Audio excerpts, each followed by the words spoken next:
grubu rizoto, kad mēs gatavosim, tad mēs izmantojam tikai šīs te trifels, kas ir ar šampiņoniem jau sagatavots. Un tad, kad mēs atvērsim vaļā, tad uzglabājot, lai mums te nekas nebojātos, mums ir jāpārliek pāri eļļa tā, lai pārsedz tās trifels šādi te. Un tad mēs varam uzlikt foliju un turēt leduskapī. Bet galvenais, lai tā eļļa būtu pāri. Te mums ir saldā krējuma un piena miks 130. Tad pievienojam grūbes. Tā, mums tad tagad ir pavāries, ka paliek jau tāds biezāks. Pievienojam sāli.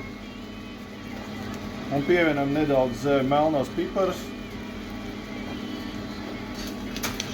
Tāds krēmīgs viņš paliek jau. Un tad samazinam temperatūru. Tā, un trifels liekam pilnu ēdamkarogu. Super, tagad būs stīprs. Aļģenis tikai.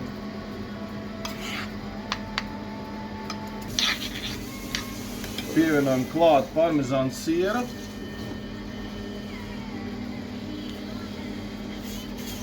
Tad varam slēgt no ārā un iemaisīt svaigu rukolu.